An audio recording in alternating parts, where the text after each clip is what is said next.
ராணிப்பேட்டை மாவட்டம் ஆற்காட்டில் ஒகேனக்கல் கூட்டு குடிநீர் குழாயில் உடைப்பு ஏற்பட்டு தண்ணீர் வீணாக வெளியேறி வருகிறது. இது தொடர்பான தகவல்களை செய்தியாளர் ஜெயச்சந்திரனிடம் கேட்கலாம். ஜெயச்சந்திரன், இந்த உடைப்பு ஏற்பட்டதற்கான காரணம் என்ன? இதற்கான ஏற்பாடுகள் எப்படி செய்யப்பட்டிருக்கு? அடைப்பதற்கு விவரங்கள் என்ன? வணக்கம்.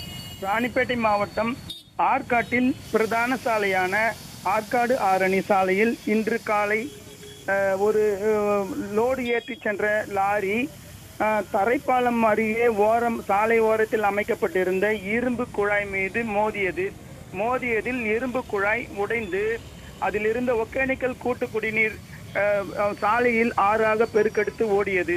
இதனால் ஆற்காடு டு ஆரணி செல்லும் வாகனங்கள், இருசக்கர வாகனங்கள், பேருந்துகள் ஆகியவை பாதிக்கப்பட்டது. போக்குவரத்து பாதிப்பு ஏற்பட்டது. காலை என்பதால் பள்ளிக்கு செல்வோர், வேலைக்கு செல்வோர் ஆகியோர் பெரும் பாதிப்புக்கு உள்ளாயினர். 1 மணி நேரத்திற்கு மேலாக போக்குவரத்து பாதிப்பு ஏற்பட்டது. காவலர்கள் போக்குவரத்து சரி செய்ய முயற்சி செய்தனர். இருந்தும் அந்த தண்ணீர் குறையவில்லை.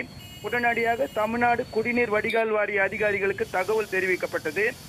குடிநீர் வடிகால் வாரிய அதிகாரிகள் வருவதற்குள் சாலையில் ஆறு போல் பெருக்கெடுத்து ஓடிய குடிநீரை பார்த்து பொதுமக்கள் வேதனை அடைந்தனர். பின்னர் இது குறித்து அதிகாரிகள் தற்போது வந்துள்ளனர். இது பற்றி சரி செய்யும் பணியில் ஈடுபட்டு வருகின்றனர். தகவல்களுக்கு நன்றி ஜெயச்சந்திரன். உடனுக்குடன் செய்திகளை தெரிந்து கொள்ள சன் நியூஸ் பெல் ஐகானை கிளிக் பண்ணுங்க.